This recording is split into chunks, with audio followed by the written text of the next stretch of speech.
JDA show coming your way late on a Sunday night. I believe it's August 9th, not 100% sure. Yeah, August 9th. What's going on, guys? What's going on? What's going on? Hey, we actually have some real current sport to talk about. Sure do. And I'm not going to count the little Red Sox segments that we did the last couple episodes. This is the first time that we've had some real...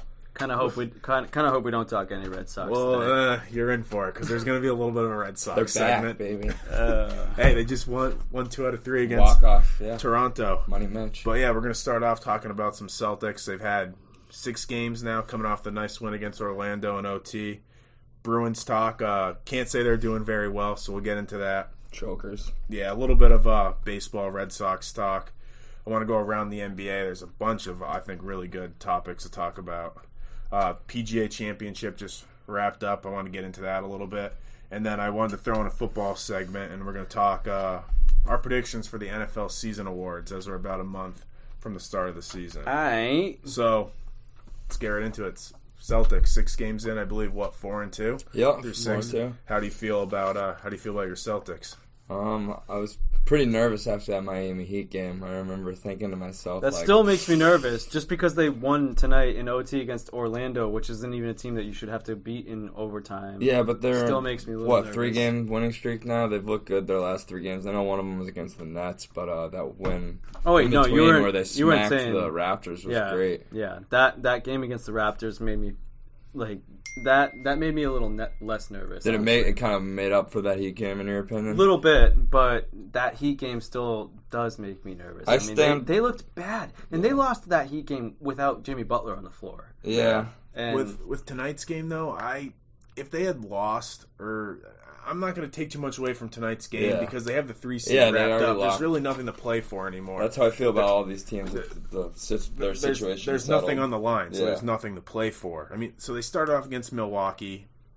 That game, I know some people blame the refs. I don't blame the refs. I think Giannis should have been fouled out of that game. He legitimately grabbed Tyson the dick. Yep. And obviously they went to replay. And then he had a charge on Marcus Smart, which may not have been a charge, but the fact that they ruled it a charge first and then went back and decided to overturn it, it takes a lot to overturn these fucking calls. Well, because it's arguably, top 3 guy in the league that he's a superstar, he's going to get all the calls. Okay, but why is that just a commonly norm, thing? It shouldn't be, but that's how the league goes. It's not enough people in the media call them out for that. They've made it such a norm that your average basketball fan will be like, well, that's how it goes. Giannis is an MVP. They got to have Giannis on the floor. That's how they make their money. That's same thing fucking with bullshit. Same thing with the foul calls, too. He's a superstar. He gets that call, and if you're not a superstar, you don't get that call. So I'm so sick of that narrative, dude. Yeah, my opinion on the Celtics season hasn't changed from these. I still think they're getting out of the East. Hasn't changed? No, based off the 6 games that they've been back, I think they've done enough, for my opinion, for me not to be scared off of that take. Anyways, I know we'll get to it eventually, but the fact that the Sixers are going forward without Ben Simmons is huge. And Embiid just got hurt today. Yeah, got pulled out of the game. No one was afraid of the Sixers except for RJ. So I wasn't looking forward to. I don't think I've ever said that I would take the Sixers over the Celtics. But I'm pretty sure you've said that multiple times. Dude. I might have actually said that in the very first episode. Okay. If you go back and listen. The very first. But sure I was sitting on the fence more than once. Alright, but anyways. I would have made my official decision if they played. And they're probably still going to play, but I'm not going to take the Sixers now. What do they look like? The Sixers are going to fall to the 6th seed? I think they are the 6. Indiana, I don't want to play Indiana. I would rather play the Sixers than any other team in the Eastern Conference right now. What TJ Warren is doing? Yeah, and they just have a good overall roster. That guy's going crazy. Good bigs, too. But he is going crazy. Back to the win against Toronto. I'm not going to say that I watched 100% of the game. Yeah. But what I heard is their defense was clicking. Yeah. They held them to 60 points through 3 quarters. If the thing is with the Celtics, I always say they have a size issue when they play in these teams that are big. They do. But if they can play team defense and they're clicking on all cylinders, that's what they need to do to go far. Yeah, exactly. Yeah, and it all starts with my man Marcus Smart, who, shout out Marcus Smart, got snubbed from the Defensive Player of the Year shortlist.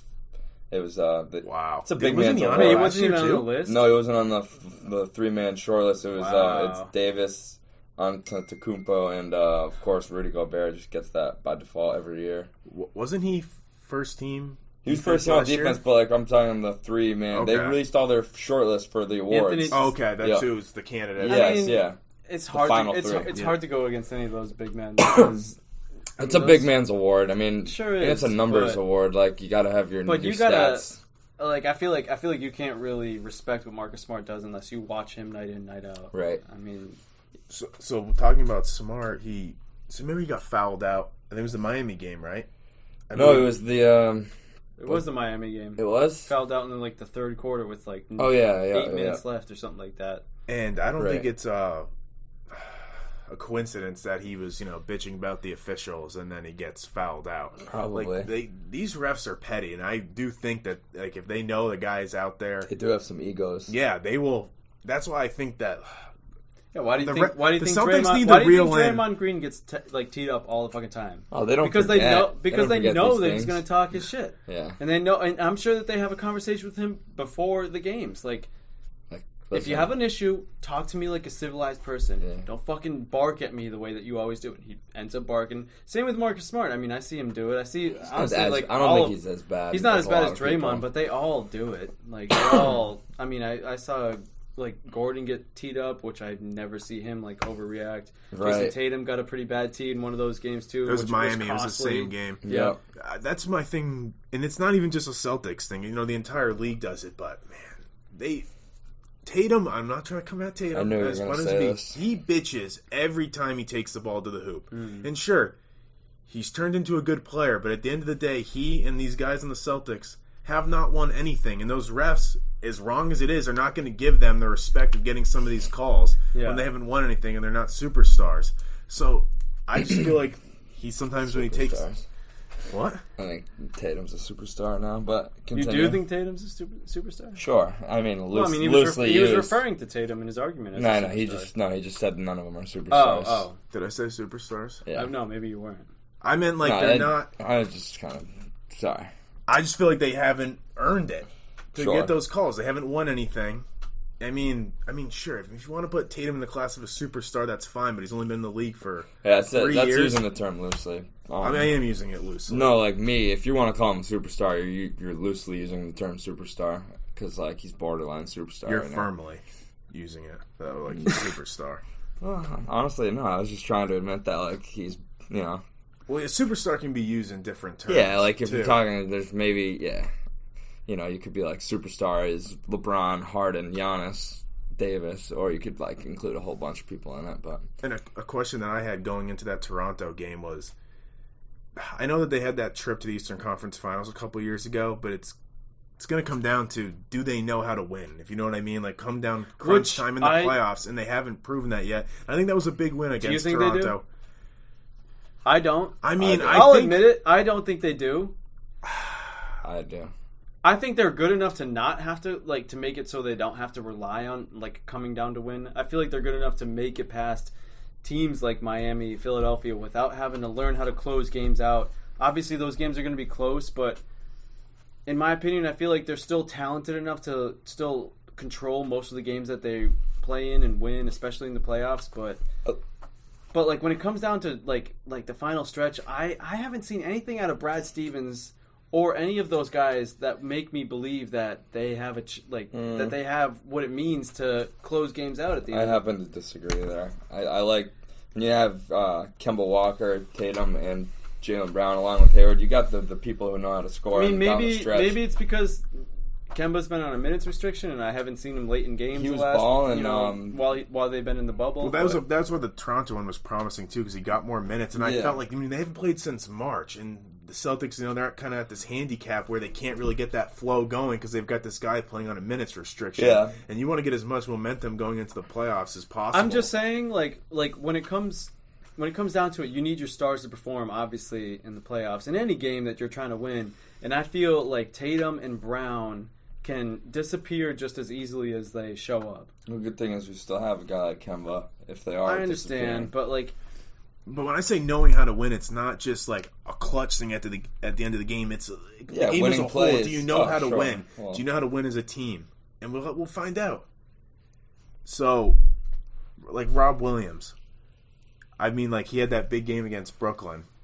would you like to see him get mixed into the rotation some Yes. Yeah. I've loved Rob Williams ever since that we drafted that guy. I thought he should have been getting more minutes in the regular season before all this shit went down, where the season was canceled.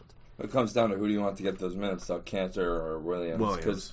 Yeah, and like both of them. I mean, Cantor's better technically. Both of them have their ups and downs, but I think Williams is a better defender. Oh, he is. He definitely is. Sure, He's a good, yeah. good rim runner. But Cantor's the better rebounder, probably at this moment in time the better offensive player. Better offensive player, better passer. But I still might. I want to see more of Williams. I still don't want to see Cantor's minutes disappear, though. I'd like to see someone like Wanamaker's minutes get cut down going into the playoffs. You want to see Wanamaker's minutes? Yeah, I love my guy Wanamaker, but like he's a turnover. They run a mess. small lineup. Okay, The Celtics, I mean, like, I feel like RJ and I have a pretty similar opinion about what Brad Wanamaker is, but you've always talked up he's Wanamaker like, a little, like you know, he is what he is. I'm just saying, like, I'd like to see them run with their main guards being like Smart, Kemba, and then you cycle out. So instead of running a small lineup, they would maybe bring two bigs off the bench All right, instead of Brad, just having a Brad two-man. Stevens has two big man lineup. Man crush for Brad Wanamaker. Yeah, he does. Thinks that Wanamaker deserves. I mean, how many minutes does Wanamaker average? Probably like 20. 15, 20, yeah. I mean, And that's way too and many. the Yeah, issue- give him 10, 12 especially- minutes a game. That's fine. and what's 12, annoying 15 is even. I don't mind Brad Wanamaker on the floor. I actually think he's one of our better pieces off the can bench. just, no, like, he's not. Revel. He sucks. He's not useless. that bad, dude. When you look at some, like, especially the last It's never few games that pretty we with him. played, It's never flashy, with but he gets Romeo the job done. Langford, Carson Edwards, like any of those guys. I Like, think they blow too. I'd rather see Langford out there than Oh, I think Wanamaker. Langford sucks. you have to have Wanamaker Wanamaker. I just said they all Wanamaker's suck. Wanamaker's a over vet. Langford. Wanamaker's a vet. Why is he a vet? Because he played in Europe for. He He's sucks. 31 years old, and he's proven like He's much more valuable He's been around than the league. Langford He out absolutely is. I don't like know. Brad Wanamaker. Wanamaker's Langford sucks. every time I turn on the game, Wanamaker Romeo turns the ball Langford, dude. over. Romeo Langford should be probably still be playing in the D League. That's in my fine. I opinion. said he sucks, but I also He think should be playing Wanamaker in Europe, sucks to be too. honest. Yeah, or in Europe. So should Wanamaker. No, Wanamaker has showed that he can still I can trust Wanamaker out there Yeah. for a good 10, 12 minutes a game. he can give you some like pretty big buckets. I mean, he's Big- Every when is he time I see him, probably he averages, whaps like- a three. he probably averages like 12, 13 points We're a not game. watching No, not 12, 13 points. Probably like 6 points a game. something 6? Like that. Yeah, Yeah. he's not. Oh, averaging a come lot. on. No, 12, 13 no points a way. game. Hayward averages like Well, 16 or with 17. with the minutes he's been getting Well, lately. the thing with Robert Williams, which is annoying, is he has that big game against Brooklyn. It's against a and then he team gets that a sucks. DMP. Oh. Yeah, no, I'm saying then he doesn't play. Yeah. So like, can we find out whether he can play against a real team? And it's annoying because they don't want to play him much because he doesn't fit into what they want to. They want a big guy that can shoot. Tice can shoot the three. Yeah. Can Cantor shoot the three? Like, No, will he no. pull it though? No, he honestly He will not pull it. He hangs in the paint. But he at least can. He can shoot a Mid-range, somewhat of a like an jump elbow shot. jump or Yeah. something. Where does Williams even have a jump I shot? saw him nail a Not mid-range really. jumper the Okay. last game he played against the Nets. Yeah, but he like, doesn't. no, that's he's really not part no. of his game. Yeah, I was just saying I did see him make one, but like I he just doesn't think- take them usually. Yeah, Brad Wanamaker Throw the guy out there. averages 7 points a game. That's bad for a bench player though. 20 minutes a game though is what he was averaging. Yeah, that's a over lot the of season. minutes. That's like, 20 minutes too many. I'm in sure my- that'll That's at get least shaved 5 down a minutes little too bit. many. I do have a bad feeling that Williams won't get any run in the playoffs, though. But we'll see. I don't think he's going to either. We'll see. So, I mean, I got a lot of heat on this for Twitter. I don't know if you guys saw my tweet Friday night after that Toronto win. It was a nice win, and I said, "Hey, great win, but they're pretenders." And I knew saying that it's just me, pushing the button that I know I'm going to get reaction from some people. And I think people look at it as like it's a dig that I'm saying, "Oh, they're pretenders." Not really. When I think the only legitimate contenders right now are Milwaukee, the Clippers, and the Lakers. I'm not putting like the Rockets or Denver in there. How can you not put the Rockets in there at least? I don't like this. I mean, they had a good win. I mean, no, LeBron didn't even I would play. extend the contenders list to those two teams and the Celtics, and that would be the end of my contenders To list. the What two Celtics. teams? To the Nuggets, the Rockets, and the Celtics. Throw them in with those other three teams you named. See, I don't because I don't think those three teams have a legitimate shot to win the title. Yeah, I don't know. I do. But I honestly do too. Yeah. Like I mean, I know at the beginning of the season and all pretty much throughout most of the regular season and even heading into the bubble, it was all Lakers Clippers talk like going into it. Like that's who you had to pick at the beginning of the season, pretty much throughout the regular season. But the Clippers have looked vulnerable in the bubble. The Clippers have Lakers looked have too. The Clippers have looked vulnerable, and the right Lakers might have some serious problems on their hand. LeBron's groin injury might be more serious than all. Maybe that's why he's not playing as good as he was before the. I didn't even know he had a groin injury right now. It's the same groin that he missed a lot of the season with 2 years ago. Groin injuries will linger, man. Those are tough to deal with. There was that season that he missed a lot of the lot of it, and that was the same groin injury that he had before. It just keeps popping on you every time you play defense. So if that's a lingering injury, I mean, that's not something that he just takes a night or two off and he's back to being LeBron. I think he'll play through it, and I still think he'll be great. Yeah. But if he's even a step behind what his normal self is, they're in trouble. They're in trouble because that team has no depth. It relies on Davis and LeBron. Yeah, I think maybe the Nuggets more so than the Rockets. The Nuggets, in my opinion, are very legit contenders. I agree. I think they're more of a complete team than Houston. Yeah, they're very complete, and they're big. Very big. But Houston's going to ride off of whether or not they're going to live or die by the three. Yeah, of course. They're going to live or die by the I mean, three. that's why they're playing with PJ Tucker as their center. He actually played Anthony Davis really well Thursday night. He's a strong guy. That game, Anthony Davis just looked ballless out really? there. He looked like he didn't even want to be there. Oh, PJ Sometimes Tucker, I get that vibe from Davis where he's lazy or just soft. I don't know. Tucker was flopping all over the place too. Could have been the case because the Lakers already locked up their one seed. Yes. Could have been that they were kind of just go out there, do what you got to do, stay fresh. It doesn't matter if we win or lose this game, sort of thing. Yeah, so. And the reason, back to the Celtics, that I call them pretenders, and I know it's an insulting term, and I do it to poke fun. Like I said, it's the size, and I don't like the bench. I don't. That's two valid, two fair points. I don't. Wanamaker should not be getting consistent minutes, and I know we're going to see him out there in the postseason. He should not be out there, and they better cut those minutes down. And I do think Brad Stevens' rotations can be highly questionable. We had this talk when they were playing Miami Tuesday night in that fourth quarter. They had that Langford, Williams, garbage lineup in the fourth quarter. Yeah. In the fourth quarter of a game that you could win. I think maybe they're just testing stuff out now, though. Testing not really the people time, though. Trying to figure out. You had all season to figure that shit out. I don't know if that was the game either because Miami was only 2 games back. Then that brought it down to a game. Yeah. I mean, you don't. Not the time to be doing that shit. No. You got to have your best players on the floor. You got to be putting lineups out there that are going to win you games. Mind you, Smart was already fouled out. Kemba couldn't go back in because he was on a restriction. I understand. But that's almost like then it comes how Tatum much and you Brown blame, had just hit the bench. How much you blame Brad Stevens for that, or do you blame the GM that didn't go out and get more help at the deadline or evaluate talent? Yeah, maybe they just didn't. Yeah, I feel like there's plenty of ways that Brad Stevens could mix this rotation up, and he doesn't.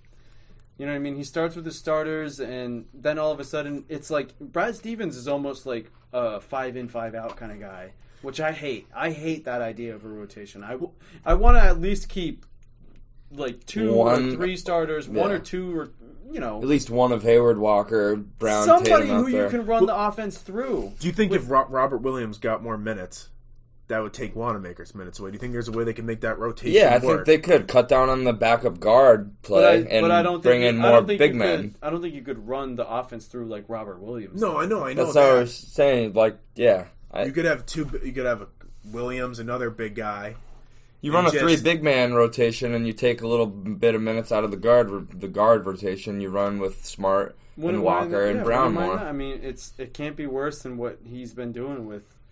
We're going to have an 8-man rotation in the playoffs. I'm not too worried. I think... Yeah, is Wanamaker in those 8? I think he will be. He'll be a part of it. Because he's just a... So Cantor, Smart.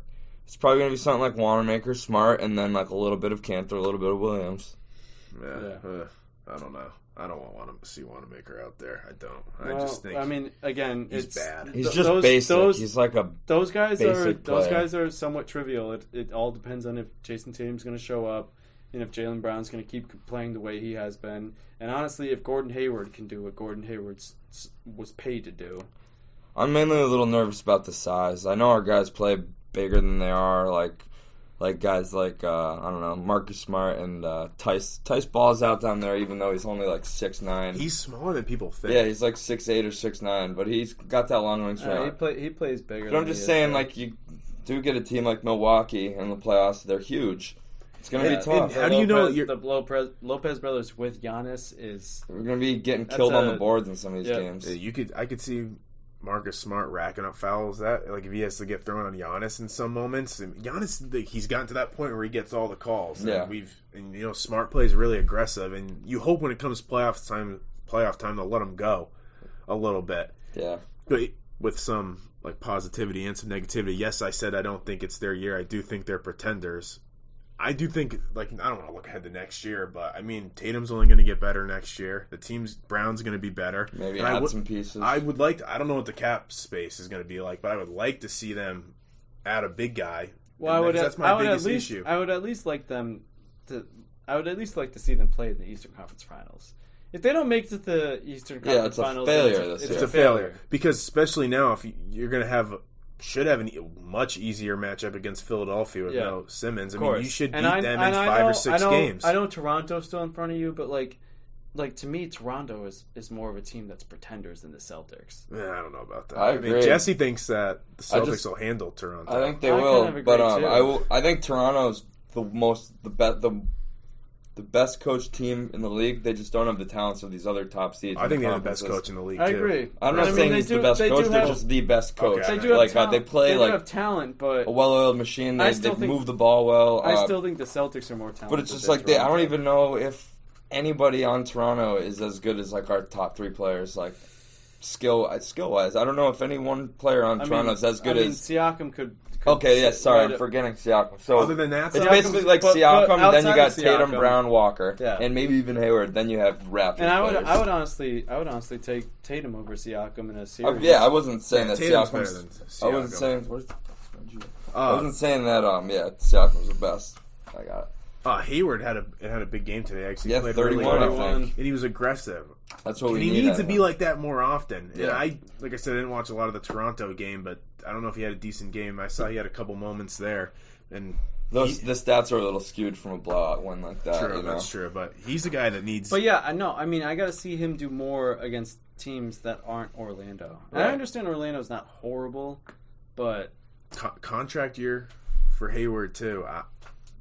I'm not giving him another max deal. I don't think he's even going to be able to try and bargain for one. He won't qualify for a max. And, if he enjoys being on this team, he'll come back on a friendly deal. I think he will. And I'm not bringing him back if it handicaps you to go get somebody. No, and I don't think the Celtics will either. I've heard they're tossing around an extension. That report came out right before the a max extension? No, it's just an extension. I don't know what. I don't mind extending Hayward if it's for something in the ballpark of $12 to $15 million a year. He deserves that money, but I don't disagree with that. $17 million a year. Sure, even 17. Yeah, I wouldn't go north.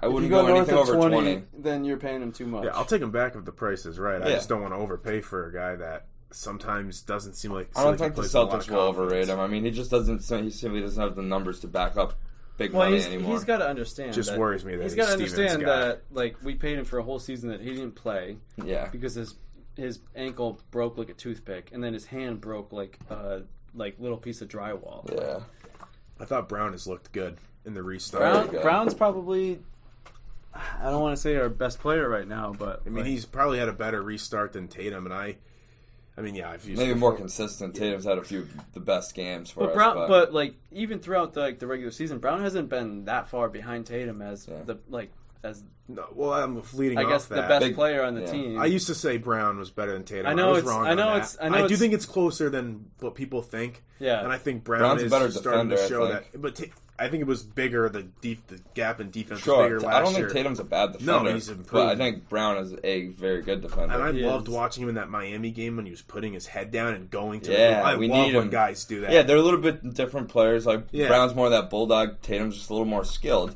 But the man comes out to play at the end of the game, and that's why where Tatum's the man of this team. He's the one making the big shots down the stretch for us.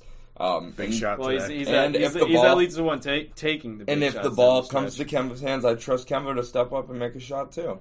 That's where I think in a playoff series we have too much talent to just bow out like we did last year. Well, Kyrie's that's- last year. That's what I'm saying. Yeah, that's very exactly long what time I'm saying. If we don't make because if we don't this make team the actually conference likes finals, each then it's other. a complete failure. It's There's different. chemistry. They have too much talent to different. not make it to the Eastern. Yeah, it's one Conference thing if we Finals. have this talent and there were chemistry problems, but we have the best chemistry we've had since the Big Three era, or maybe since the IT days. Like, And if we somehow make it out of the East, then I mean, anything can after happen. that is. I mean, are there matchups? Oh, it's icing on the cake. I mean, are there matchups that worry me? Like I go series against Miami would worry me. Yeah. I don't think the way that the bracket even will- a series against Indiana? at Other this than point. Milwaukee, I'm the only two teams I'm a little. I wouldn't pick them over the Celtics, but to give the Celtics the most trouble, I would say Miami and Indiana. Yeah, I mean the Sixers without Miami's Ben loaded Simmons with are talent, pretty. and they're young. They're Without big. Ben They're Simmons, fast. the Sixers and if Embiid's going to miss any, Wasn't worried about the Sixers with both of those guys healthy. So. Not saying that I necessarily was, but in some kind of way, I did think that like the Sixers could give us a run,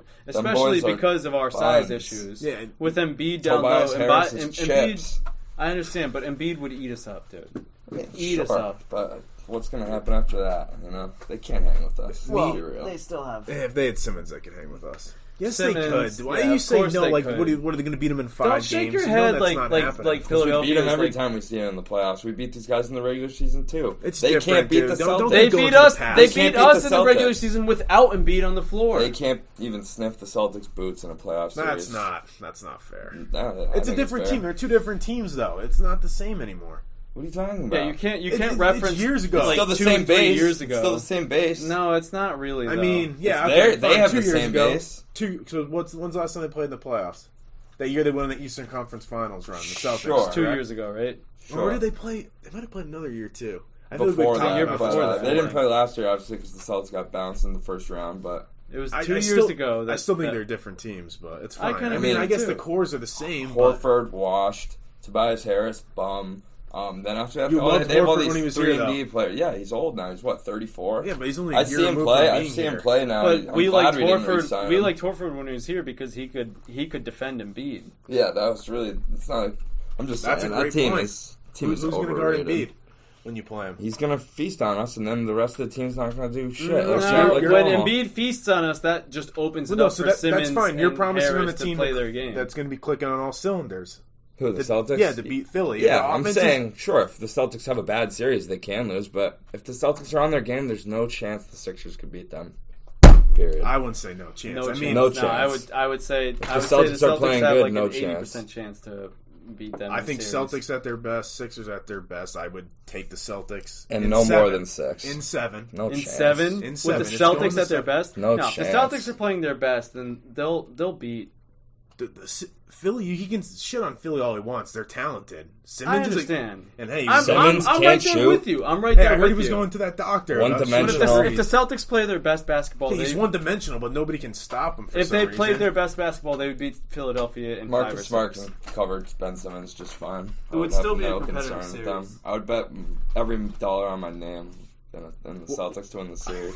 Well, that's also one because we've had this debate for how many episodes now. We're not going to get to find out That because he's not. sucks. And they won't be at full Because strength. even though it makes it easier for the Celtics, I mean, there's less drama. I mean, it makes the series not as Yeah. I mean, it'll still be entertaining. Sure. But I mean, you Now want it'll look real bad if the Sixers. Lose. For me, it'll Yeah. if the Sixers give them a series with no Simmons, then my take would be you real want bad. all the best guys out in the court. And like I said, even though I think the Celtics' ceiling is the Eastern Conference Finals, I do think they should get there. I've even though I called them pretenders, and I told you why I called them that because I don't think they really can win the title. They still have showed me the last few games that if they play like they've played, they should beat teams like Miami, Toronto, Indiana. Do I think those series are going to be washes? No, I think they're all going to be really close. I think there's a lot of good teams in the East. Yeah, the East is not. It's not what it used to be. It's good nowadays.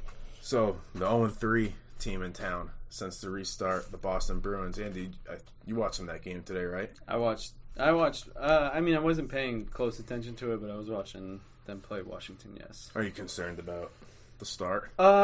So they were saying in the game today that like the Bruins looked better today, even though they lost. They still had a good pace of play. Still had plenty of pucks on net. They definitely outplayed Washington in the first period today. had way more shots on goal, and like they pretty much controlled the game. But Washington ended up putting one in on a pretty sloppy turnover right in our zone. That put them up 1-0, and after that, we were kind of just chasing the rest of the game. But they did look a little better than they have the first few games, because the first few games, I mean, it's kind of hard to look any worse than they did in those games. This is almost like been bad. A cop-out, but it almost looks like, to me, like they're treating these games like preseason games. Like, hey, we're just here to warm up. We don't care what our seed is. It's kind of the feeling behind it. Because, I mean, to go 0-3 and they even, how many goals have they I scored? I don't think they've had a 3-game losing streak all season. Yeah, I think they did go on one long one, but that doesn't matter. But I don't know. I told you guys, this team, they're bowing out by or before the second round. So now you can't say that I pick every Boston team to advance I don't everywhere. count the Bruins. You're not emotionally invested into the Bruins. So you're saying... I was just going to say... You're saying just so I only picked the Patriots and the Celtics to win the title. I was just going to say, I would love if you'd have a take like that for the Celtics, but I know you never would. I would never have You a never stupid would, take because like you're a that. Celtics fan. You're not really a Bruins fan. Well, You don't you'll see like this hockey. year when the Celtics are playing in the finals. You'll see. Well, what happens if the Bruins end up in the finals? And I'm be wrong about the Bruins, but I know one team I won't be wrong about is the Celtics. But I still respect the negativity. I like it. Yeah. I like the take. I don't know. We're getting somewhere. One of these days, it's going to be a nice negative. They've rode this core as long as they could, in my honest opinion, and I think they're gonna. They missed their chance last season. Yeah, they did. They did. Last chance. Maybe they could have even. Last season was their chance. It was too big of a blow to them. I really, Chara.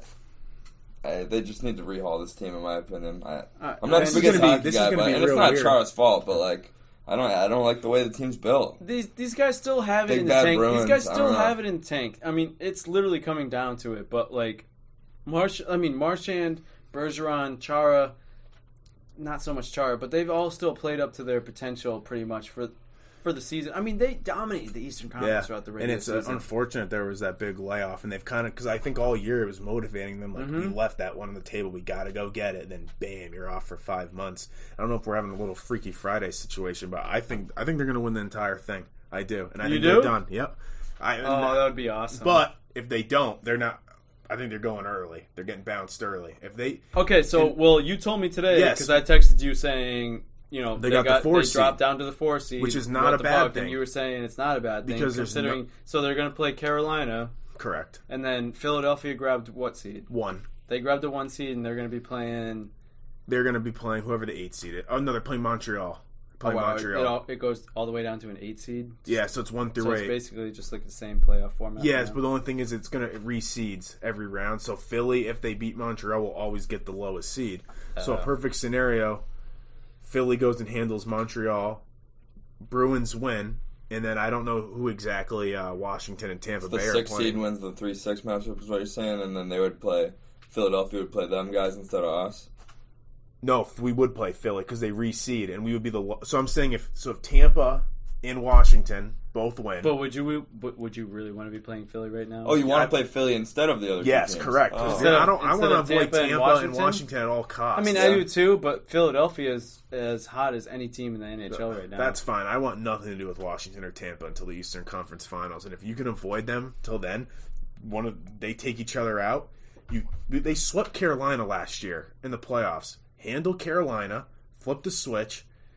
Tampa, hopefully Philly handles business against Montreal, and then Tampa and Washington take each other out, and then, hey, you got to get by one of them, and then the Eastern Conference probably has the best team. So who would you rather see in the Eastern Conference, Tampa or Washington? Ugh, God, Tampa has a lot of talent, but like Washington always has our number. Like we always lose to Washington. I kind of agree. I'd almost rather see Tampa. I would too. I think, but I think we can beat Tampa. The Capitals still have choke in them.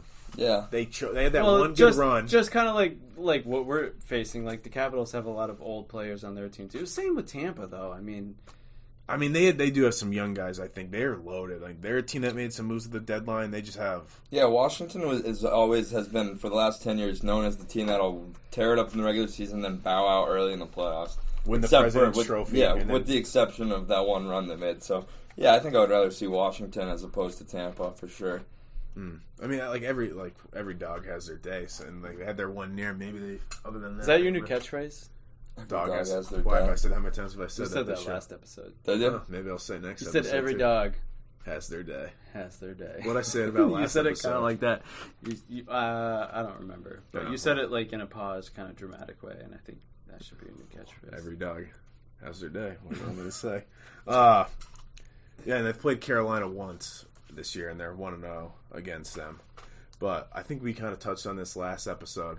Do you trust Tuukka Rask? No, I do. Really have. Yeah, of course I do. I still don't. So I do and don't. I trust him in everything except an elimination game, which is actually saying I That don't means you trust don't him. trust But him, yeah. pretty much But- saying I don't trust him. You know what's great about the Bruins is they have an embarrassment of riches at goalie. I mean, Halak, yeah, best backup in the league. Yeah, if Tuukka sucks through a couple games in the first round, say, and you're still somehow able to win that first round, if he doesn't have it, Yaroslav Halak is still a top goaltender in the whole league. And I do think Cassidy. I wouldn't say that in the whole league. But yeah, no, honestly, both. I mean, I both don't of their- honestly both of don't see their- enough of Halak or know enough both about of their keepers goals to against know, but average is Pretty good. like both of them are top 10 in the league with their goals against average. I If think you do that, isn't that saying, see, Tuukka Rask, we're going to be going forward with Halak next year? Like, I don't know. Yeah. it's not going to do anything good for the guy's confidence. Yeah, But, I mean, who's after already what seems a happened little last year, and I shaky. think Cassidy does realize this could be their last run at it, I think he'll have the balls to pull the trigger, and that's not something that's easy to do. And Tuukka had a good postseason last year. He got them there, and he just had a bad Game 7. Unfortunately, the team couldn't pick him up, which I thought. And the first line, once again, these 3 warm-up games have done absolutely nothing, which worries me. Marchand, like Ian Pasternak, have disappeared. Great first line on paper, and you think going into all these series that we have the best first line because they always tear it up, but it's like something about them in the playoffs, I just feel like they're not as good as some of these other teams' first lines. Like, I don't really know how to put what I'm thinking into words, but it's just like every time with the Bruins, I feel like they have this nice roster, and then these teams come in with these guys I've never even heard of, and they just They get outplayed. They outplay them. It's like, I don't know if it's like, that's why I just feel like with the Bruins, it's almost like an organizational deficiency. Something it's not Cassidy, he's a great coach. I mean, something about the Bruins isn't there in my eyes. I don't know how to explain it, but it was like before last season, they talked up like, oh, what's outside the first line, and then the first line didn't show up. Yeah. And now this year, Yeah, but last year, like our third line and our like second the and best third line in is. the NHL. I mean, they played out of their fucking minds. They're the reasons that we got to the finals. Yeah. And if we actually were able to tie that with our first line playing how they should have, we should have swept St. Louis. yeah. I thought they had that series in the bag. I was like, St. Louis, who the fuck are they? And I'm not a hockey guy. I'm like, they suck. We got And then it. it's like whatever. It got to the point where it was like, all right, well, we have Game 7 at home. We should kill them. got The this. way they did in like Game 2 or Game 3 when they won like 7-2 or something like that. Whatever. I mean, I'm not gonna. way I see it, there's there's only 2 doors. It's a first round exit or a Stanley Cup victory. One of those two. So if they get past the first round, you're gonna get a Stanley Cup champions tattoo. I don't know about that. You I haven't should. had a tattoo yet. I'll tell you what, if they look You real should. good in round Hey, I'll one, get I'll one probably with you. readjust my take. I'll jump on the bandwagon, but I just don't have a good for the feeling. show. For the show, Yeah, I'll get one with you. I don't know. I don't want to be one of those guys that ends up on social. I think media. RJ should just get a shamrock if the Celtics win the title this year. I'll do it. Yeah, If the Celtics win the title, get a little shamrock somewhere. yeah, I'll get a shamrock right wherever you want. All right. Anywhere on my body, except the face or the Yeah. neck. Yeah. I Or want the hands, a yeah. little tramp stamp. Shamrock. Yeah. If this dead ass, if the Celtics win the championship, I will get a shamrock tattoo. You don't have Right to up- get, it right doesn't have to above- be a, it doesn't right have to above be a your butt tramp crack? stamp. You could put it somewhere cool, like on your fucking calf or your No, arm. you should I want a punish tramp me and stamp. make it as a tramp stamp. Really? How about a neck tattoo? No, You I'm just- not getting anything on my neck or my face. You want this to actually happen. Yeah, You that. think So RJ then what's he's wrong not with gonna a get tramp a tramp stamp? He's not gonna get a tramp stamp. Give him a nice little shoulder blade shamrock or For a the back show? shamrock. For the show, I'll do anything for the show except the face tattoo. Tramp stamp of a 4-leaf He clover. should get or a three tramp leaf. Is it stamp 3 or of- 4 leaf. Yeah. It's a 3. Okay. You should get a I tramp think it's a stamp 3-leaf. of a 3-leaf clover and then like Lucky Boy across his butt cheeks. No, Like Lucky on one butt cheek and then Boy on the other way you're butt cheek. thinking. That's getting dropped. Oh, man, I have to edit that out now. Why do you want him to get that? I'm just being creative now. You're really pushing for me I want him to to get get a Lucky cool Boy tattoo. tattooed on my ass. I I get him don't to get a know. cool It's tattoo. getting I want it to be like you know all those like old yoga pants where girls used to wear that said princess on their ass? Oh, That's exactly what I'm picturing on RJ's. You're picturing princess on RJ's ass? Ew. Yeah. Mine says Lucky Boy. This is getting weird. Real weird. But a guy, Bruins player that I think is real important going into the playoffs is Charlie Coyle. They just gave him that big deal. And I His think nickname is Lucky Boy. Charlie Coyle's this? No, it's not. they moved him up to the He's a second second liner, right? Yep. Yep. Now, and I've only heard guys on the radio talk about this. When they won in 2011, they had the first line, and they really relied on Krejci to man that second line. Yeah. Yep, So that's maybe the center. So now it's Coyle's be. time. Because Krejci is having a decent year, but he's old. I need to see a guy like someone like DeBrusque really show out if in the playoffs. I need someone who's like, what is he, like a third liner, or is he our second liner? Second. What's our second line? Krejci, DeBrusque, and Coyle? No, so Coyle can play on the outside, but he's a center, and Krejci's a center. So they've been flip-flopping. Oh, so Krejci sometimes is third liner now? And then he plays... Yeah. DeBrusque will be on the second line. I think they've been playing Anders Bjork on the second line, too. And don't ask me the name of the fourth liners. Yeah, I think Wagner is on... Wagner... one of the guys... Carlo. No, he's a defender. Who starts with an A? Carl's with an A? Not Achari, but... I can't remember his name. Anderson? No, I don't know. But this is the last hockey thing I wanted to get to. How do you feel about 3v3 overtime in the playoffs? Instead of just continuous, I would like it. It would be fun. I think that what they should do is, fine, you can have one 20-minute 5-on-5 period. If it goes any further, you can go 4v4, 10 minutes. One final 25-minute period? 20, 5-on-5, like how they do. And then from there, go 4-on-4 for 10 minutes. And if nobody scores, then you do 3-on-3, 5 minutes. Yeah. And then go to a shootout. And I don't really care about a lot of hockey to be played, though. Dude, some of these playoff games end up going to like triple overtime. They end up playing like 2 whole games. Yeah. And I don't really care about the people that complain like, oh, you shouldn't end in a shootout. Too bad. If your team loses in a shootout, it's your fault you didn't end the game before that. And 3v3 hockey is one of the most exciting things in sports. Yeah, it's high paced the entire time. It's hockey, so it's not that exciting. But 3v3 is cool too. No, I'm kidding.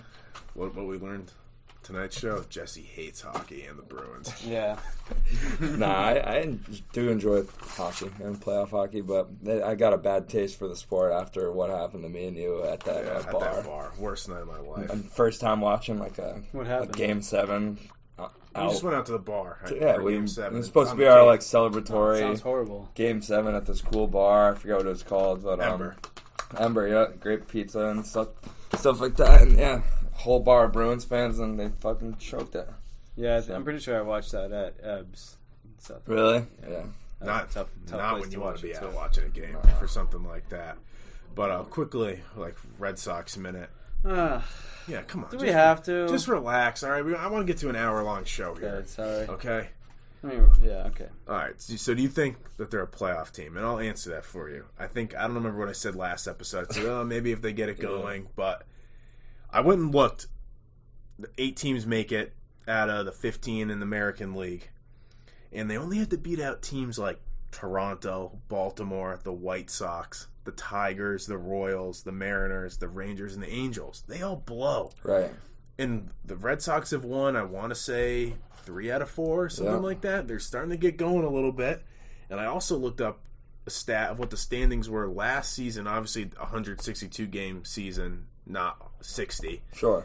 And the team that got in as would have been the 8th seed was a Texas Rangers, and they had a 481 win percentage. They're under 500. They were like 6 games under 500. So that shows me that one of these, like I think you said last episode, but one of these teams is probably going to be under 500. And I think there is going to be teams under 500 that get in. Yeah, when you put it like that, even if the Red Sox are bad, I still think they're not like Orioles, White Sox. Yeah, no, they're not. They're not better horrible. than those teams. They're not horrible because they still have one of the best lineups in the American League. So maybe they are a playoff team. They're out of 15 teams. Yeah, they're a top 8 team out of 15. They're at least They're at least middle of the pack. The lineup is too good to not barely go above 500 and get in the playoffs. Yeah. And, I mean, like, the whole Erod, heart issues, having heart... yeah, what's going on with that? Soft. Because he's having heart issues from kidding. coronavirus. Oh, I didn't know it was coronavirus. Yeah, so he's having heart ailment. Is that a thing? Monster. I was just kidding. He's having heart ailment or something like Palpitations. that. Something. I don't know what exactly it is, but his heart... Something to do with his heart. Maybe he's being soft. I don't know. No, it's just No, stick to the take. No, stick to the take. It's just some banter. Yeah, I think that. I mean, if they had him, I think they definitely would make the playoffs because that's going to give you a handful of wins right there, more than you are going to get with whatever idiot that you roll out. Yeah, but yeah, and then, I'd say they're a playoff team. But then I was thinking, I know people throw around, oh, should they tank? And just get a high pick. And my thing is, fuck no. We talked about it last time. Like nobody really takes a high pick in baseball that really pans out. And also, when you're I can understand if you're Baltimore, though, a small market team, or Tampa that don't have a lot of money. When you're the Red Sox and you play in Boston, you're a big market team with plenty of money to spend in a league that has no salary cap. You don't have to tank. I can understand a 1 or 2 year restart, but do not start tanking for picks for any. Like, there's no reason to when you can just get in.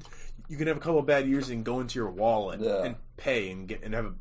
You can pay to have a playoff team is really what you can do in baseball. Because if you're willing to spend the money, then you're good. So I don't know. I don't like the whole idea of them tanking. But yeah, I agree there for sure. Let's go around the NBA. Let's revisit. Yeah, are we done with the Red Sox? Yeah. Yes. Hey, we're gonna whatever those 3 minutes, that's gonna get us above it. All right, that's all that matters to me. Benintendi's hitting 051, by the way. All right. So let's see. So who gets the 8th seed in the West? Blazers. I think we're all gonna go. I think it's Portland. It's Portland or what? Or Phoenix? San Antonio's hanging around. No, too. there's 4 teams right now within 2 games. I don't know who's sitting in the 8, but I know the Blazers are just on the outside. Memphis is in the 8. Memphis. Wait, Memphis still holds the 8. They're barely hanging on somehow. Yeah, because they're playing bad in the bubble. They're 2-4 in the bubble right now. Yeah. With what, maybe 3 games left to play, if not 3 or 2? 4. Yeah, 2 or 3. If the 9, 8 games, right?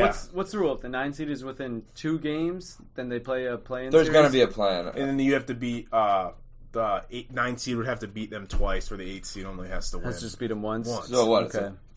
It's like a double elimination. It's a 3-game. Well, no, it's a 3-game series, but it might not have to go 3. Because you know what I mean? So Memphis is the 8, Portland is the 9. Portland's got to win twice. Memphis only has to win that one game. I wish it was just a normal 3-game series. But yeah, I do too. That's a little bit weird. But, it is kind of fucking weird. But I don't know. That's going to be a fun So Memphis is sitting in the 8 right now. Portland's right behind them. Then you have the Spurs 1 game back, Suns a game and a half back, and then there's another team that's New 2 Orleans, games back. And they're out. Pelicans are out. So Kings. Are Sacramento hanging around? Maybe. No, they might be eliminated too. So what happens if more than one team are like? What happens if 2 teams tie outside? They probably go to like head to head or like division record or something, conference record maybe. The Blazers are too good, man. It would be really horrible, don't see any of those dude. teams I was telling them RJ, the Blazers have had a fuck of a schedule since they got back to the they've bubble. only played good teams. I understand that there's only 22 teams in the bubble right now, but because the NBA was trying to rig it for Zion. Yeah. They have been playing some tough teams. I mean, they played Houston, right? They played the Celtics. They played Milwaukee. They just beat Philadelphia tonight. They might have even played one of the LA teams, if I'm not mistaken. And they did. They played the Clippers. Yeah. And that's 5 teams like all at the top of their respective conferences. Yeah, and they're killing it. I think they're 4-2 or something like that in the bubble. I thought they were like 3-3. It would just be a shame. They lost to us. They lost to Houston, I think. I'm not sure. I mean, I think it would be a shame to see all the shit that's been talked right now between Paul George and for them to like get that 8 or 9 seed and then lose in that best of 3. And I think that we kind of talked about the Lakers' struggles right now. I think they're a real threat right now. The way the Absolutely. Lakers are playing, and I'll give you credit. You've been on this from months ago, saying that Portland's going to be good once they get Nurkic and Collins back. Yeah, they're big, man. They're very big with them too, and Whiteside. That's three legitimate 7-footers. Nurkic has been playing out of his mind. He's just like Jokic, man. He's a beast. Yeah, I've never been a huge fan of Zach Collins. I'll respect his game a little bit, but he's still young. He's a rookie like a year. Having Nurkic and Whiteside as your front court with Dame and CJ McCollum in the back and Melo. Yeah, I mean that's revitalized. That's insane, dude. Yeah, and they got some good shooters off the bench. They're just really. They are a very well-rounded team. They're very well-rounded. I think they have a better overall starting lineup than the Lakers because obviously the Lakers are deeper than the Lakers for sure. Yeah, but just a more well-rounded lineup than the Lakers, I'd say. The Lakers just have that weird. Well, I just think that they have way too many bum old players. Guys, just bum-like players that really pieces that should be at the bottom of your bench. And they better hope that LeBron is 100% healthy and he can flip the switch because they're not looking in trouble. Good. Are they they're probably below 500 in the bubble? If probably it doesn't matter. I mean, they locked up their 1 seed, so they haven't really been putting everybody skewed. Out there. So I mean, I take think that with a grain of salt. Yeah, I think they've been playing some of their role players a little more to see what they can maybe get out of them come playoff time. So they're not really playing games to win, but I mean, at the same time, I understand what you're saying because if LeBron's groin injury is lingering, and if for whatever reason, I mean, Anthony Davis has been questionable here and there too. I don't really know exactly with what. Might just be rest, but I think their lack of depth is really going to show. I mean, outside of those guys, then it's if one of them isn't healthy or one of them isn't what they're supposed to be, then who are you relying on? They've already lost Rondo. They've lost Avery Bradley. You've lost some of these pieces, and it's. Did you see Charles Barkley picked Portland? He's already picked them. They haven't even. Yeah. He actually is a guy that's been saying that for a while, That's a series to me that could go 6 or 7 games, and anything can happen in Game 7 when you got all those stars on the floor. Could go either way. But, August 17th is when the playoffs start. When? August 17th, so a week from tomorrow. That's awesome. Yeah, wow. I can't wait. Is that when the play-in thing starts? No, that's when the play-in is over. Will be over next weekend if there is one. So I don't know what. Playoff basketball, nothing more fun to watch with the boys than some playoff basketball in the bubble. I'm excited to watch Bruins hockey, though. I am too. See what they can do. Not too excited for it. Jesse really just hates hockey. No, I don't. Are you not? You don't like watching the Bruins play in the playoffs? I do, but I'm just not. It's very low on my list of excitement for sports things right now. More excited to watch the next 2 majors in golf. More excited for the NFL. More excited for. You're more excited to watch golf than the Bruins? Yeah, I am. I love watching these majors. All right, you lost all credit for that negative Bruins take now. Yeah, it's pretty tough. Why? It wasn't real. It was real. No, I know. I mean. Well, you just think because I don't care, that's... No, well, I'm saying because you said that I don't ever have a negative Boston sports take. Yeah, so you're saying, since I don't really care, it doesn't count as a valid negative take, sure. You don't like coming here for the dual experience with the Bruins and Celtics? Right? Yeah, it's cool to, follow. I'll put some money on the Bruins and then lose it because I never win betting hockey, but, Yeah, hockey's not... I don't know. Not a great one to bet. I don't know. It's not even the sport. It's more so, this team doesn't really excite me. I don't know. Oh, so we kind of talked about the Simmons injury. Do you think there's any chance this is the last time we see Simmons and Embiid playing the same team? Yeah, they're actually talking that it could come down to having to pick one or the other this offseason. You know what I'm going to ask you next. Who would I pick? Yeah. I would be picking Embiid. I feel like you would disagree. I would pick Embiid. I'd pick Embiid. I feel like if you don't pick Embiid, because the one thing that would go against Embiid in that argument would be he has an injury history, but he's actually stayed healthy for ever since he started. He's way more healthy than he was 2 or 3 years ago. He's not a walking injury anymore. But you could say the same thing about fucking Ben Simmons, though. He gets hurt a decent amount, too. Yeah, I'm just saying, dude, if you're not taking Embiid there, big men like him don't come around very often. I know Simmons is somewhat of a unicorn himself, but he can't shoot the ball. His ceiling is only so high. It'll get better. Maybe he'll get better at shooting, but at the end of the day... But you can shoot the ball or you can't. Dude, I mean, Joel Embiid is... I want to know what he averages in his career because I bet it's 25 and 13 or something. Nah, probably not quite that many points, but if you did his last 3 seasons average, probably. Well, that's what I'm saying. Yeah, I bet he's a career double guy, 20 and 10 right now, and only to go up. In their struggles, I mean, they've never really reached. They've probably never reached an Eastern Conference Finals. Philly, I don't think. No, they haven't. Some conference semifinals, but and that's Simmons' fault that he never learned to shoot. He's limited what they've been able to do. Yeah, and I think that's the last couple years. Simmons has got to learn how to shoot, and I know he said he's practicing. He's trying. I'm telling you, he's never going to be able to shoot. So you think it's mental? It's just like skill and mental, I guess. It's like going to be like a case of Rondo. Rondo, they always told Rondo he couldn't shoot. You'd think he was working on that his whole career, which he definitely was, and it never changed. Like I saw some people just have a strap. I saw some report that came out though about Simmons like seeking out a sports therapist or a sports psychologist about him not shooting. That's sad. Yeah, it is. Like, why not just let it fly? Like, when you're playing some shit team, but he's got to be real insecure about it. Yeah, where he will not pull the trigger, which I really don't get. You see that jumper? It's ugly, man. It is ugly. I mean, fuck. And in that discussion between who you take, Embiid is a better shooter than the point guard. Like, Embiid hits threes. He's an 80% free throw shooter. Like, that is just it's Franken beans, baby. Give me Embiid all day. Is there a team?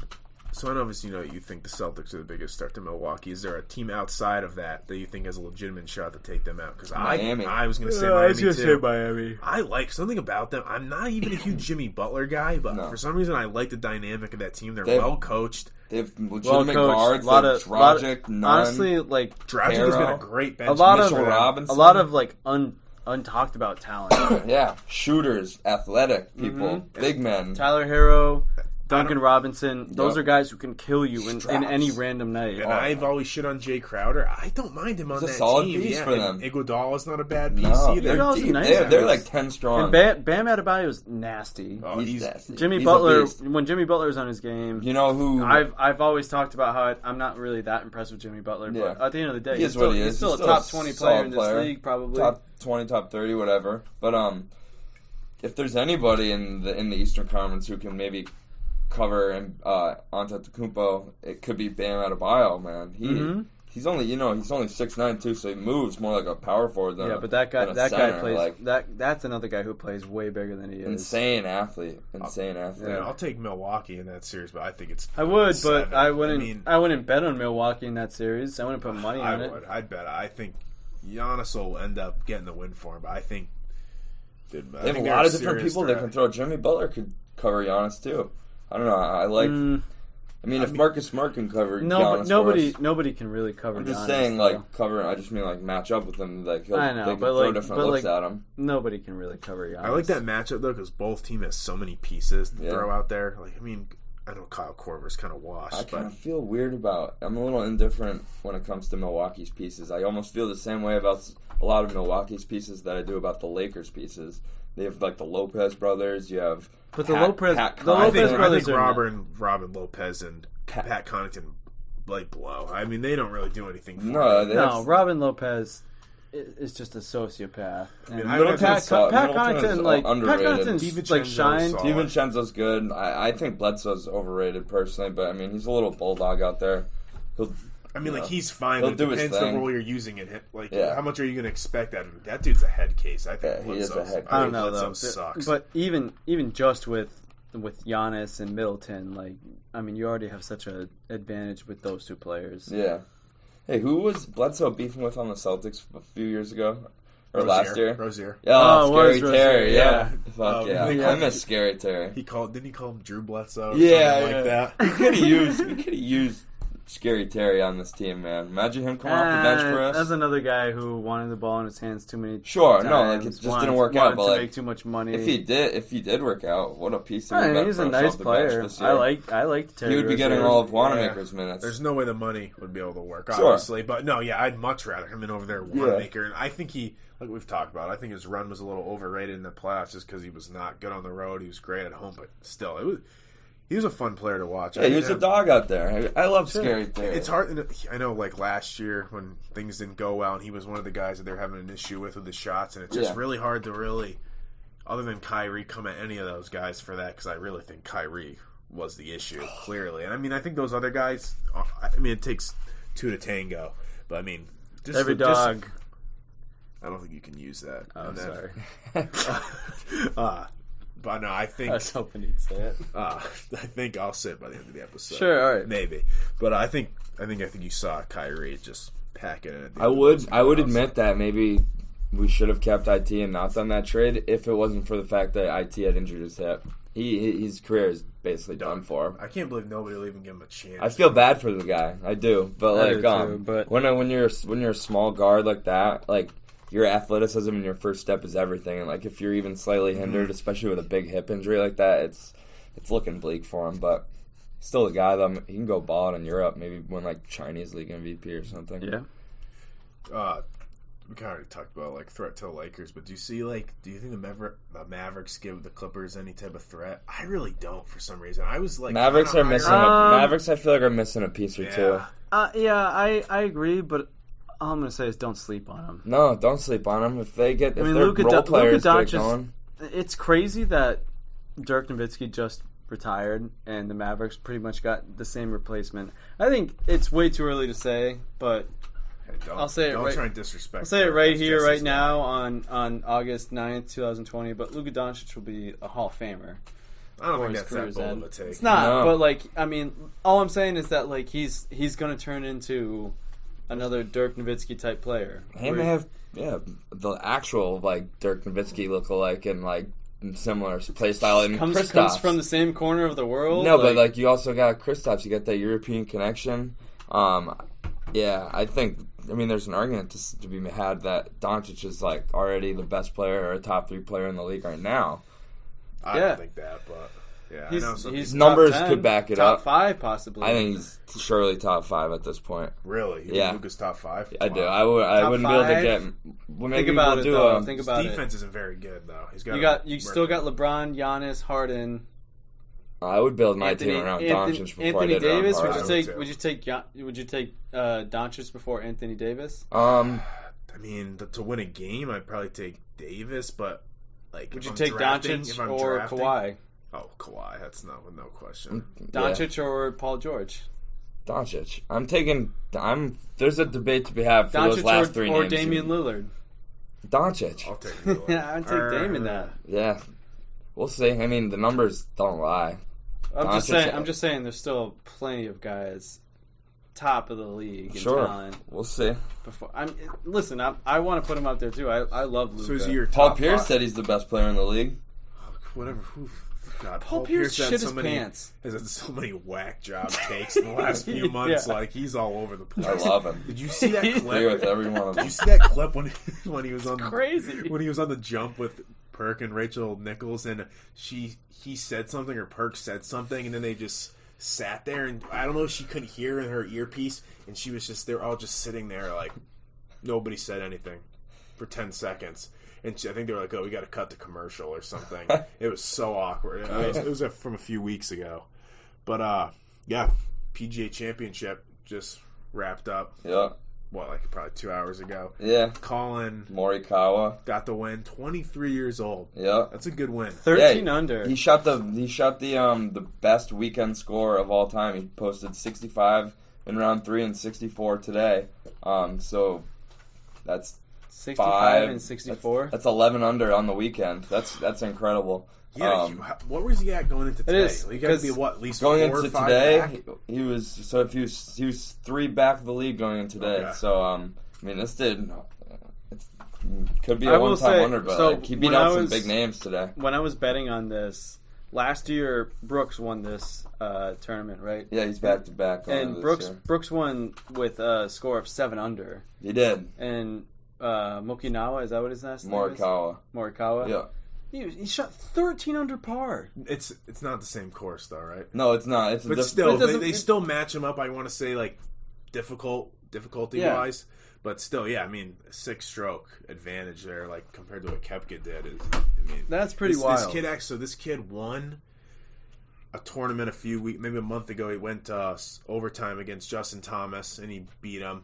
He made some ballsy putts, and then back in June, this was one of the first. I think it was the first PGA event back from the coronavirus, and he went to overtime and he missed a 3-foot putt to force another overtime and blew it. So it's good to see the kid. And now he's got 2 wins. He's a young up and comer. It was a good win. I mean, I thought the ending was kind of anticlimactic because it was so close. Like I was so excited to admit, like maybe when everyone was like around halfway done with their rounds, you had like 5 guys at 10 under, 4 guys at 9 under.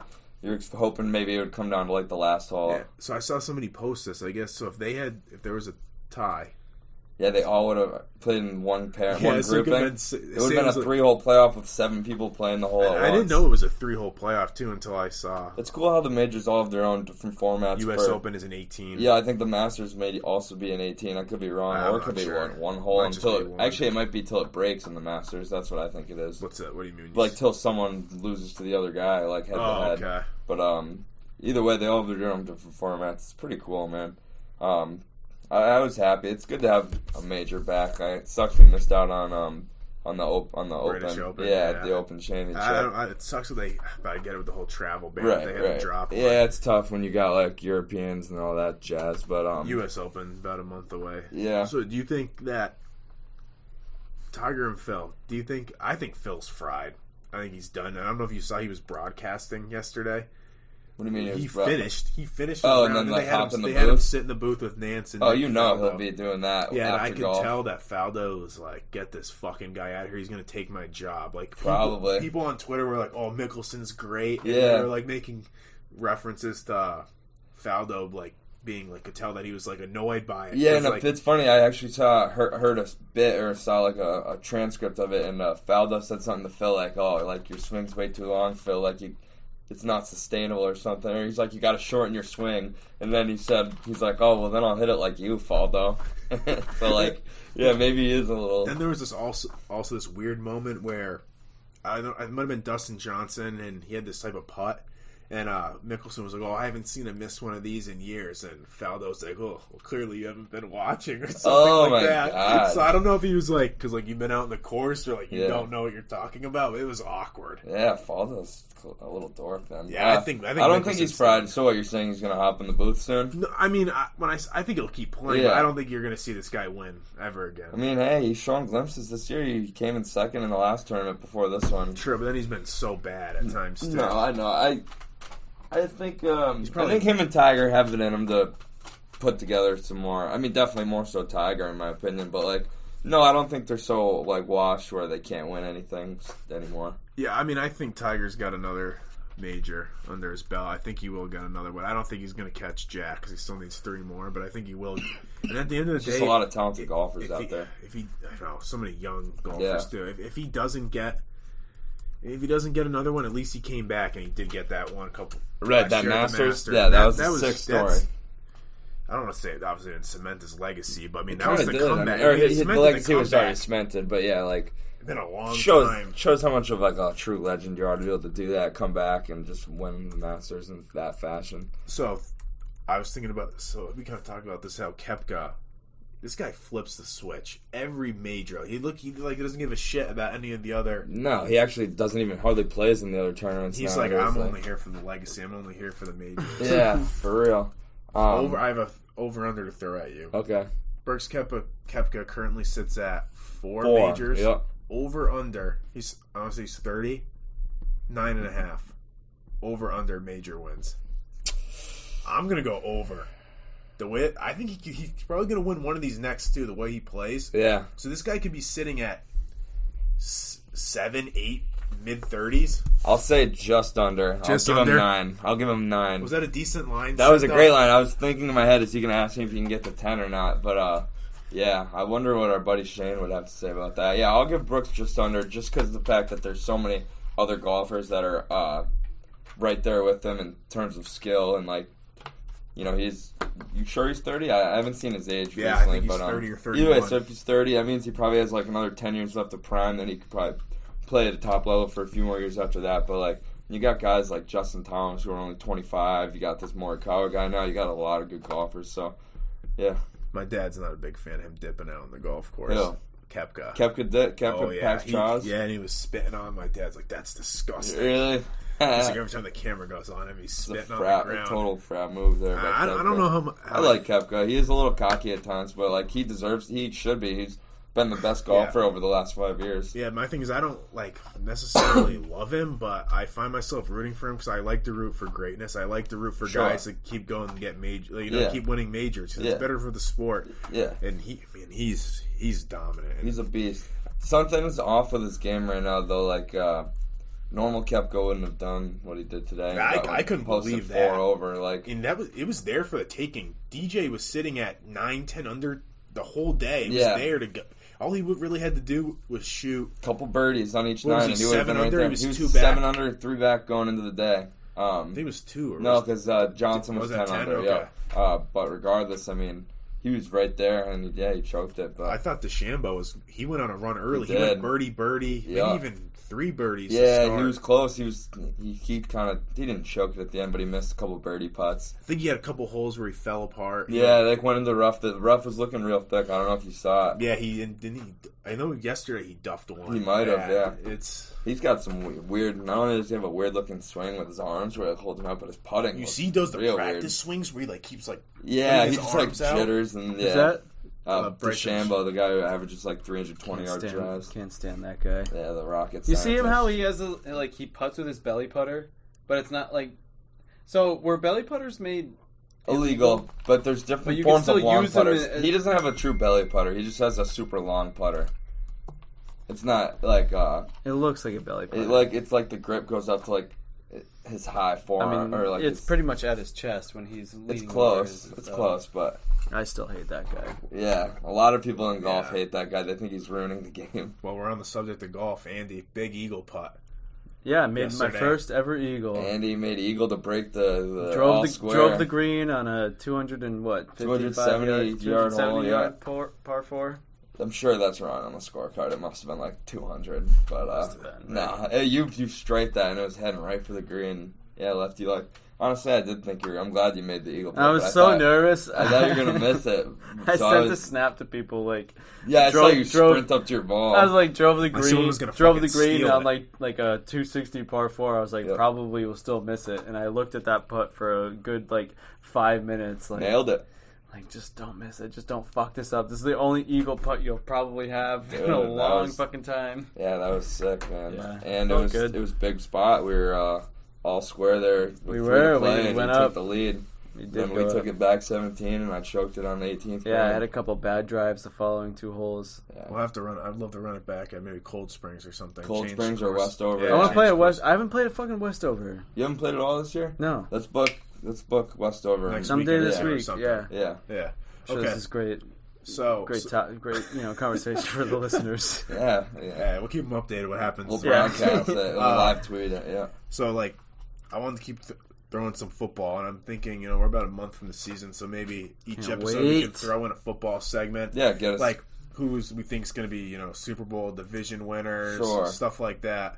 So today's episode, I want to do our season awards predictions. So I got MVP. Coach of the Year, Defensive Player of the Year, Offensive Rookie of the Year, and the Comeback Player of the Year. And I have a pick for each, and I also have the odds on. Why don't you lead us off then? Okay, so my MVP is a sleeper. Just got DeAndre Hopkins as a weapon. Kyler Murray for MVP. Wow. Ooh, see, I was tempted to put D-Hop down as an MVP. At plus 1,400. He's got that good of odds? Yep. I would have expected it to be plus 5,000 or something. I do like Kyler Murray to have a great year, second year in the league with D-Hop and Fitz. And I don't know who the running back is over there right now, but I don't know either. They got rid of Johnson, right? Yeah, Drake. Yeah. Good receiving back, too. Kenyon Drake is a formidable running back. He is nowadays. Good pickup for PPR. That's a good pick. I like that. You got a MVP? Patrick Mahomes. That's such a lame pick. I almost just picked him too because I was who else am I going to pick? Give me Danger Russ. He's going to go for 30-ish touchdowns, and he's going to keep the interceptions real low this year. That's my pick. Who? Danger Russ. That's his nickname. Russell Wilson. Oh, I thought you said DeAndre Russ. I thought you said D'Angelo Russ. You know that's his nickname, right? Now that you say it, kind Danger, and they spell it R-U-S-S at the end. He was up there too with the odds. Probably. He was probably top 5, top 4. Also, I will say my sleeper MVP pick is going to be Aaron Rodgers because everyone sleeps on the guy now. He doesn't get as much respect. The Packers are done. I don't think that just quite yet. He's got Jordan Love sitting there, first round pick, sitting there. They drafted, so pressure on him to perform. But I can see Aaron Rodgers not being the type of person who works with Jordan Love too. Being an asshole to him. So you're gonna want to take your chances downfield most of the time you throw the ball. Yeah, right. See that double coverage over there? He can jump. He can get a jump ball. Yeah. My Coach of the Year at plus 1,000, Bill Belichick. Yep, I have the same pick. Those are good odds. Plus 1,000. Bills just so good year in and year out that they don't normally give it to him. But with the circumstances, this could be the year where they will give it to him. This is the year that it comes down to where, I mean, everybody wants to see who's going to have the better year, Brady or Belichick, because for the whole 20 years that they've been together, Brady and Belichick, like, it's always been a conversation of who has it been more of, Brady or Belichick. I think it's been a fair, even, harmonious marriage between both of them. Yeah. But, if Tom Brady goes 9-7, 10-6 for some reason, and Bill Belichick goes the same record, then it's like, if Belichick's able to do that with the Patriots roster that they have now, and Tom Brady only does that with the loaded talent that he has around him, you kind of have to tip your cap to Belichick. I gotta say, I'm flip flopping on my original Patriots pick. I think this team's gonna show out this year. It's one of those vibes. It's one of those vibes where it's one of those vibes where every writer's going to be shitting on them, and this whole team's going to have a chip on their shoulder. I'm going to be agreeing with every writer. There's so many storylines for them this year. I think they're going to go something like 11-5, and actually maybe even 12-4. They're going to have a great year. I really picture like an 8, 1 or 2. They're going to get that first round bye that they always get their hands on. Honestly, it took a little while to come around the Patriots, but you did. Yeah. I know. I got a question for you, though. So you're shitting on them, but you tried when they got King, you tried to back out of our bet that we had about going to the steakhouse. Wow. When I told you New England was going to win the division. So pick it. Do you want to do the bet or do you not want to do the bet? Yeah. Well, I mean, it does make a difference now that they signed Cam Newton our steak. So do you want to do the bet or don't you? Do you think the Patriots are going to win the division? Yes or no? It's as simple as that. Yes. Don't sit on the fence. No. Okay. I'll still buy you a steak dinner if the Patriots win the division. All right, deal. Vice versa. And you're picking... so you can pick anybody. I got the Patriots. I got the Bills. Field. No, I'll give you the field. That's how confident I am. Fine. Well, I mean, it's basically the Bills or the Patriots. If the Jets or the fucking Dolphins win it, yeah, that'd be you bad. owe me like a fucking gold-plated steak dinner. Deal. That sounds good. So my defensive player of the year is a guy that in my opinion, got vastly underrated in the top 100 is Chandler Jones. At plus 2,000. Yeah, what are you going like the 50s or something? Yeah, it was not good. And this guy, if you look at his numbers, I think the sack leader over the last 3 years. He's not get enough credit. So yeah, that's my pick. My defensive player of the year is Nick Bosa. I think he'll have another show-out year, and I think that he'll literally dominate. Nick Bosa is San Francisco, right? Joey is the Chargers. I mean, give me Nick Bosa. I'm going to piggyback on that. He had such a crazy year, and as great a year as Stephon Gilmore had, and I think that he was deserving of the award. Nick Bosa is really like he was the leader of that defense, and that defense is pretty much what got San Francisco to play in the Super Bowl. Yeah, in my opinion. No, you're right. Wait, did you say Gilmore on the page? Yeah, he won Defensive Player of the Year. Year. Oh, okay. Sorry, I misheard you then. My bad. And it's funny that you guys that I just told you I'd still pick the Bills in the to win the division, but I still think that if there's a chance of anybody who's going to have a comeback player of the year, it will be Cam. If Cam can play to his potential, he's obvious. Like, he's going to be front runner for comeback player. People are going to be rooting for Cam to be comeback player of the year. I went with an easy pick, Big Ben.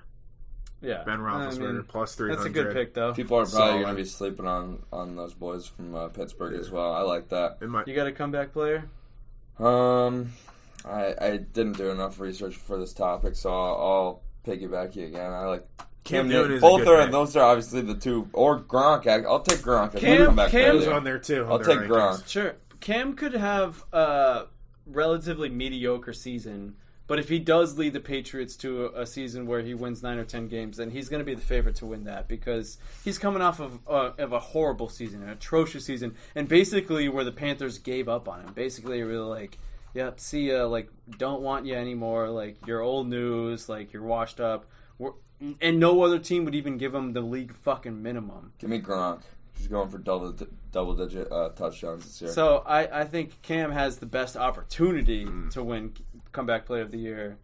But I also think that there's a chance that he chokes after the first 6-7 weeks and he gets pulled, and all of a sudden Jarrett Stidham's our starting quarterback. He hasn't been great. And then we lose 4 games in a row and we finish 8-8. Yeah, well, you're gonna end up owing me a steak dinner. That's all I care about. But so my offensive rookie of the year is the guy that Kansas City drafted into the first round. Running back Clyde Edwards. That's exactly who I had. I Clyde can't- Edwards-Helaire. I actually can't read my handwriting. on Clyde this one. Edwards-Helaire. That's And, who I had too. Because Damian Williams opted out of the season, and Yep. eventually we're going to start talking fantasy And I football. guess Their That's running that's backs a are good good by fantasy- default. Their running backs are Edwards-Helaire- good by default because the passing game is so good that the running back flies right under the radar. inside of an Andy Reid offense too, and Yeah. and he's Edwards-Helaire played at LSU, I think. The kid was Yep. nasty. Yeah, he He was was solid. nasty. He'll fit right in. Yeah, He'll for sure. fit right in. No more McCoy either. He'll Not be, that he was he'll good, be but he nasty. still took Yeah, snaps. because he has no Competition. he has no competition. As long as he stays healthy. Yeah. But I'll take Jerry Jeudy from Dallas. He's gonna light it up. There's a Denver. Who's? Oh, then maybe No, I'm thinking it's of the Dallas. wrong. They have the two best. Jerry Jeudy got No, Jerry drafted by Jeudy could be the Dallas, one to right? Denver, but then who's the Dallas wide receiver? I'm thinking of the guy who got drafted by the Cowboys. Look it up real quick. I think Jerry Jeudy went to Denver. I'm not He might. I think so too. But I'm picking the wide receiver from the Cowboys. I just need to know his fucking name because it's gonna bother me. It's right off the tip of my tongue too. If it's not Jeudy. Let's see. Oh, goddamn It's it. funny nobody's taking old Joe Burrow. Bill Polian thinks he's gonna seriously struggle. Oh, really? Yeah, I mean, 'cause- I think give a fuck. I think Bill Jerry. Polian I think says. Jerry Judy's Oh, going. I'm thinking. Yep, CeeDee Lamb. Yep. Yeah, From the Cowboys. Jerry Jeudy is on the Broncos. You're right. There's probably some good odds for that pick too. But Yeah, maybe. what are we at for time right now, Andy? Over an hour, right? Oh, I haven't been recording this whole time. Yeah, that's real funny. If you did that, I'd kill you. We're at $1.20. Wow. Yeah, Okay, I knew the first segment went forever. So quickly before we go, I know Yeah. you'll like this. Top 3 convenience store snacks. If you go into a convenience store, you can just give me a couple. Oh, where's this out of? You just I pulled this out of your pulled it out of rectum? my I I wrote like it down. that. Twin Snake, Haribo Twin Snakes, my favorite candy in the market. Then I would go spicy sweet chili Doritos, and then I would go. I don't have another one. That's fine. That's Yeah. good. That's all I wanted. I got pizza flavored combos. Okay, those That's are good. fire. I like the buffalo combos. Both one are of good, mine. but I like the pizza better. The honey barbecue the Fritos, the Fritos, yep, the twist. the twists, Yep. money, and then Give me a third candy. pick. The candy. A Carmelo bar. Oh, all right. I used to like those when I was a I'm kid. gonna go cashews. Cashews?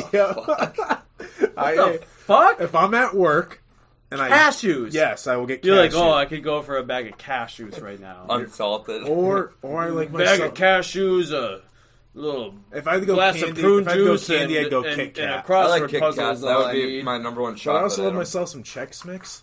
I'm not a Chex Mix guy either. I knew I was I'm gonna get really. end the hurt. episode before this Hey, gets any we're- worse. not before I say goodbye. Oh, yeah, what are the, cashews and Chex Mix? What are the white kinda candy boring. bars that are like caramel peanut butter with the peanuts on them? It's a white. Almond Joy. No, it's a white Caramel. white and orange. It's like a white and orange wrapper. What shit are you talking about? What is the candy bar that the dude likes? And what's the candy bar that Sloth eats in Goonies? Oh, Baby Baby Ruth. Ruth. Yeah, Baby Ruth. I love okay. Baby Ruth. Oh, those are decent too. Yeah. Okay, you guys good? Yeah, I'm good. Sure. All right, Peace out, yo. Hey, we'll have a caller segment going next week. Next It's week. a little too late for it tonight, so. But, Yeah. all right. Thanks for listening. Talk to you next week. Peace. Peace. See ya. I'm gonna go get some convenience store snacks.